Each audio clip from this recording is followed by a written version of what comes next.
नमस्कार दोस्तों, कैसे हो आप सब। उम्मीद करता हूँ कि आप सब ठीक होंगे। तो प्यारे दोस्तों, आज का हमारा टॉपिक है प्राचीन भारत का इतिहास। और इस टॉपिक पर हम 6 वीडियो पहले देख चुके हैं और आज की हमारी है 7वीं वीडियो। इस वीडियो में हम मगध साम्राज्य के बारे में विस्तार से बातचीत करेंगे। अगर आपने हमारी पहले ये 6 वीडियो नहीं देखी हैं तो आप हमारे चैनल पर जाकर हमारी प्लेलिस्ट को चेक कर सकते हैं और ये वीडियो आपको पूरी डिटेल के साथ मिलेंगी। तो चलिए देखते हैं आज की ये वीडियो, जिस वीडियो में हम मगध साम्राज्य के बारे में विस्तार से बातचीत करने वाले हैं। अगर बात करें मगध साम्राज्य की स्थापना की, तो मगध साम्राज्य की स्थापना की थी बृहद्रथ ने, जिसका जिक्र हमें महाभारत काल में मिलता है। आपको याद होगा कि इसके पुत्र का नाम था जरासंध, जिसको महाभारत के युद्ध में भीम ने श्री कृष्ण की सहायता से मल्ल युद्ध में पराजित किया था। और एक था मौर्य काल का अंतिम शासक, उसका भी नाम था बृहद्रथ। तो आप इन दोनों में कन्फ्यूज ना हो। लेकिन आज हम उन वंशों के बारे में बात करेंगे जहां से आपकी परीक्षा में प्रश्न पूछे जाते हैं। ये प्रमुख वंश हैं मगध के हर्यक वंश, शिशुनाग वंश, नंदवंश और मौर्य वंश। आज हम इस वीडियो में 3 वंशों के बारे में विस्तार से बातचीत करेंगे, जबकि मौर्य वंश के बारे में हम अगली वीडियो में बातचीत करेंगे। अगर आप मैप पर देखें तो ये है मगध। कई बार प्रश्न पूछ लेता है कि मगध की प्रमुख नदी कौन सी थी, तो मगध की प्रमुख नदी थी गंगा नदी। मगध पर सबसे पहले शासन किया था हर्यक वंश ने 544 ईसा पूर्व से लेकर 412 ईसा पूर्व तक। और हर्यक वंश की स्थापना की थी बिंबिसार ने 544 ईसा पूर्व। और इसने राजगृह यानी कि राजगीर को अपनी कैपिटल बनाया था, क्योंकि राजगीर चारों ओर से पर्वतों से घिरा हुआ था, जो एक सेफ स्थान था। बिंबिसार का अन्य नाम था श्रेणिक। और यहाँ पर मैं आपको एक प्रश्न और बता देता हूँ कि बिंबिसार ने मगध पर 52 वर्षों तक शासन किया था, जो भारतीय इतिहास में किसी भी शासक का सबसे लंबा शासनकाल है। अगर आपसे प्रश्न पूछ ले कि उस शासक का नाम बताइए जिसने भारतीय इतिहास में सबसे लंबे समय तक शासन किया था, तो आपका उत्तर होगा बिंबिसार, क्योंकि बिंबिसार ने मगध पर 52 वर्षों तक लगातार शासन किया था। बिंबिसार अपनी विस्तारवादी नीति के लिए प्रसिद्ध था और इसने अपने राज्य यानी कि मगध का विस्तार युद्ध और विवाह संबंधों से किया था। बिंबिसार ने सबसे पहले अंग महाजनपद को जीतकर अपने साम्राज्य में मिला लिया और अंग का शासक अपने पुत्र अजातशत्रु को बना दिया। इसके बाद करते हैं बात बिंबिसार के विवाह संबंधों की। तो बिंबिसार ने पहली शादी की महाकौशला से। महाकौशला कौशल नरेश प्रसेनजीत की बहन थी। कौशल मगध का ही पड़ोसी था और इस शादी में बिंबिसार को काशी दहेज में मिला था, जिसकी वार्षिक आय उस वक्त 1 लाख से 1.5 लाख रुपए के बीच थी। यानी कि आज से लगभग 2500 वर्ष पहले 1 लाख रुपए की क्या कीमत होगी, ये आप सोच सकते हैं। इसके बाद बिंबिसार ने दूसरी शादी की चिलन्ना से, जो वैशाली की राजकुमारी थी। आपको याद होगा कि लिच्छवी वैशाली गणराज्य का प्रमुख संघ था। लिच्छवी की राजकुमारी यानी कि वैशाली के राजा चेटक की पुत्री, जिसका नाम था चिलन्ना। और तीसरी शादी की थी बिंबिसार ने क्षेमा से, जो पंजाब की राजकुमारी थी। इन 3 शादियों से बिंबिसार ने मगध साम्राज्य का विस्तार किया था। कई बार प्रश्न पूछ लेता है कि बिंबिसार को किस रानी से शादी करने पर काशी दहेज में मिला था, तो आपका उत्तर होगा महाकौशला, जो कौशल नरेश प्रसेनजीत की बहन थी। बिंबिसार बौद्ध धर्म का अनुयायी था, लेकिन वो अपनी राजकुमारी चिलन्ना की बात बहुत मानता था और चिलन्ना के कहने पर ही उसने जैन धर्म को अपना लिया था। बिंबिसार उत्तर भारत पर कब्जा करने के बाद दक्षिण भारत पर भी कब्जा करना चाहता था, लेकिन इस रास्ते में उसके सामने एक बराबर का महाजनपद रुकावट बना हुआ था और इस महाजनपद का नाम था अवंती, जो आज के मध्य प्रदेश में स्थित था, जिसको आक्रमण करके जीत पाना बहुत ही मुश्किल काम था। और अवंती का शासक था चंद्रप्रदोत महासेन, जो एक शक्तिशाली शासक था। एक बार चंद्रप्रदोत महासेन को पीलिया रोग हो गया और उसके दरबार के चिकित्सक उसका इलाज नहीं कर पाए। उन्होंने कह दिया कि हे राजन, अब आप कुछ दिनों के मेहमान बचे हैं। तो चंद्रप्रदोत ने ऐलान कर दिया कि जो भी उनका इलाज करेगा वो उसको अपना राजपाट दान में दे देंगे। जब ये बात बिंबिसार को पता चली तो उन्होंने मौके का फायदा उठाया और अपने दरबारी चिकित्सक जीविक को चंद्रप्रदोत महासेन का इलाज करने के लिए अवंती भेज दिया। और जीविक ने दिन रात एक करके चंद्रप्रदोत महासेन को मौत के मुंह से निकाल दिया। और चंद्रप्रदोत महासेन बिल्कुल ठीक हो गई। तो इसके बाद चंद्रप्रदोत महासेन ने बिंबिसार की अधीनता स्वीकार कर ली।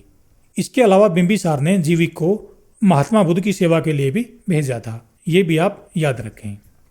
अब बात करते हैं बिंबिसार की मृत्यु की। बिंबिसार की हत्या इसके पुत्र अजातशत्रु ने की थी और खुद मगध की गद्दी पर बैठ गया था। अजातशत्रु को पिता की हत्या करने के लिए किसने उकसाया था? तो ये उकसाया था देवदत्त ने। देवदत्त महात्मा बुद्ध का चचेरा भाई था जो बिंबिसार का विरोधी था। बिंबिसार की हत्या के बाद प्रसेनजीत नाराज हो गया और उसने दहेज में दी हुई काशी को वापस ले लिया। काशी को लेकर अजातशत्रु और प्रसेनजीत यानी कि मामा भांजा के बीच युद्ध हो गया, जिसमें प्रसेनजीत की हार हुई और फिर प्रसेनजीत ने एक संधि के अंतर्गत अपनी बेटी वाजिरा की शादी अपने भांजे यानी कि अजातशत्रु से कर दी और फिर से काशी अजातशत्रु को वापस दहेज में मिल गया। जब अजातशत्रु वैशाली के साथ युद्ध कर रहा था उस वक्त वज्जी संघ की राजधानी थी वैशाली। इसमें लिच्छवी और विदेह जैसे कुल 8 संघ शामिल थे, जिनमें से लिच्छवी सबसे मजबूत था। कई बार प्रश्न पूछ लेता है कि अजातशत्रु ने किसके साथ हुए युद्ध में महाशिला कंटक और रथ मुसल जैसे हथियारों का इस्तेमाल किया था? तो आपका उत्तर होगा वैशाली के साथ हुए युद्ध में। अजातशत्रु से पहले इसका पिता बिंबिसार वज्जी संघ की राजधानी वैशाली के प्रति सहानुभूति रखता था, क्योंकि उसकी एक पत्नी चेलेना वैशाली की राजकुमारी थी जो वैशाली के राजा चेटक की पुत्री थी। लेकिन बिंबिसार की मृत्यु के बाद अजातशत्रु ने वैशाली को अपने साम्राज्य में मिलाने के लिए उस पर हमला कर दिया और बहुत लंबे संघर्ष के बाद वैशाली को जीतकर मगध साम्राज्य में मिला लिया था। अब बात करते हैं अजातशत्रु की, जो बिंबिसार का पुत्र था। अजातशत्रु का जन्म महाकोसला के गर्भ से हुआ था। अजातशत्रु बौद्ध धर्म का अनुयायी था, लेकिन बाद में इसने जैन धर्म को अपना लिया था। अजातशत्रु के समय की सबसे महान घटना है बुद्ध का महापरिनिर्वाण। अजातशत्रु के शासनकाल में पहली बौद्ध संगीति कहाँ पर आयोजित की गई थी? तो ये की गई थी राजगृह बिहार में, जिसमें सुत्त पिटक और विनय पिटक का संपादन हुआ था। आपको याद होगा कि बौद्ध धर्म की 4 महासभाएं हुई थी। पहली हुई थी राजगृह में, किसके शासनकाल में? अजातशत्रु के शासनकाल में। आगे चलकर भी हम इसके बारे में बातचीत करते रहेंगे। इसके बाद शासक बनते हैं उदयन, जिनको उदयभद्र के नाम से भी जाना जाता है। उदयन अजातशत्रु का पुत्र था। उदयन ने भी अपने पिता अजातशत्रु की हत्या कर दी और खुद गद्दी पर बैठ गया। उदयन ने गंगा, गंडक और सोन नदी पर पाटलिपुत्र यानी कि आधुनिक पटना नगर की स्थापना की थी। यानी कि पटना को पहले पाटलिपुत्र के नाम से जाना जाता था और राजगृह से पाटलिपुत्र को अपनी कैपिटल बनाया था। पाटलिपुत्र को इतिहास में कुसुमपुरा भी कहा गया है। उदयन के 3 पुत्र थे, अनिरुद्ध, मंडक और नागदशक। सबसे पहले गद्दी पर बैठा अनिरुद्ध, उसके बाद मंडक और अंत में नागदशक शासक बने। इसके बाद बात आती है नागदशक की, जो हरेक वंश का अंतिम शासक था, क्योंकि इसकी हत्या इसके मंत्री शिशुनाग ने की थी और नाग वंश की स्थापना की थी। नागदशक जो उदयन का पुत्र था, और हरेक वंश को पितरहंता वंश भी कहा जाता है, क्योंकि इस वंश के ज़्यादातर शासक अपने पिता की हत्या करके गद्दी पर बैठे थे। सबसे पहले हत्या की अजातशत्रु ने अपने पिता बिंबिसार की। क्यों? क्योंकि बिंबिसार की लगभग 500 रानियां थी और बिंबिसार बुढ़ापे में भी विवाह करने में जुटा था। तो अजातशत्रु को लगा कि उनका पिता उनको गद्दी पर नहीं बैठने देगा, तो इसलिए अजातशत्रु ने अपने पिता की हत्या कर दी थी। शिशुनाग ने अपनी कैपिटल पाटलिपुत्र से बदलकर वैशाली को बनाया था और शिशुनाग ने अवंती को जीतकर मगध में मिला लिया था। इसके बाद आता है कालाशोक।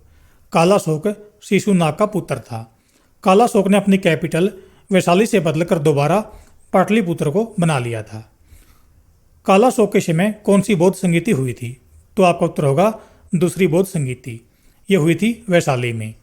इसकी अध्यक्षता की थी सबकामी ने और इसका मुख्य उद्देश्य था विनय पिटक से जुड़े अनुशासन संबंधी 10 विवादों को हल करना।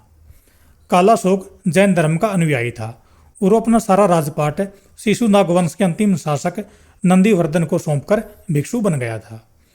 जब ये भिक्षु बनकर जीवन जी रहा था तो महापद्मनंद ने चाकू से कालाशोक की हत्या कर दी थी और अब कालाशोक के सामने बचा था नंदीवर्धन, और नंदीवर्धन की भी हत्या हो जाती है। इसके बारे में हम आगे बात करते हैं। इसके बाद आता है महापद्मनंद, जिन्होंने नंद वंश की स्थापना की थी।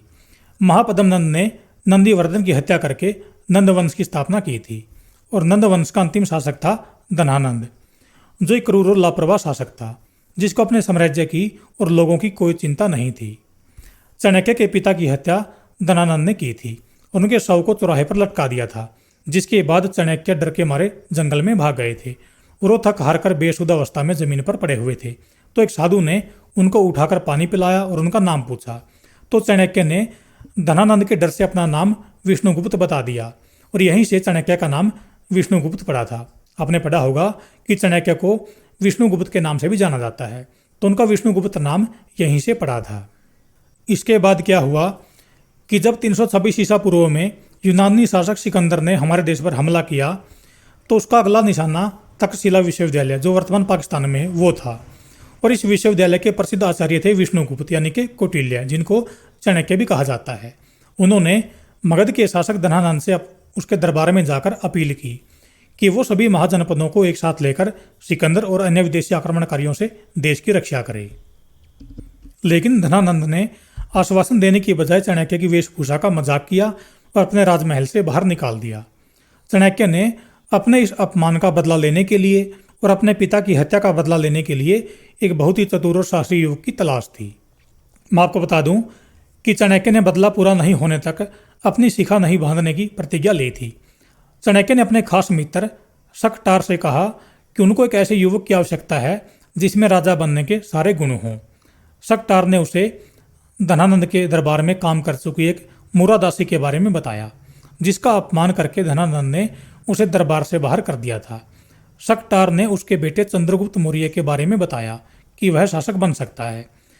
चाणक्य चंद्रगुप्त के घर जाकर उसकी मां को विश्वास में लेकर वे चंद्रगुप्त को अपने आश्रम में ले जाते हैं और धनानंद से बदला लेने के लिए युद्ध शिक्षा देकर तैयार कर देते हैं। तो चाणक्य की सहायता से चंद्रगुप्त मौर्य सभी युद्ध कलाएं सीख जाता है और उसके बाद वो धनानंद पर आक्रमण कर देता है। उसके बाद चंद्रगुप्त मौर्य मगध पर मौर्य साम्राज्य की स्थापना करता है। तो मौर्य साम्राज्य के बारे में हम अगले वीडियो में विस्तार से बातचीत करेंगे। दोस्तों, अगर आपको हमारी ये वीडियो अच्छी लगी और आपको पसंद आई और आपको इस वीडियो से कुछ नया सीखने को मिला, तो आप हमारे वीडियो को लाइक करें और हमारे चैनल को सब्सक्राइब कर दें, ताकि आपको हमारी आगे आने वाली ऐसी ही इन्फॉर्मेटिव वीडियो सबसे पहले मिल सके। धन्यवाद। आपका दिन शुभ रहे।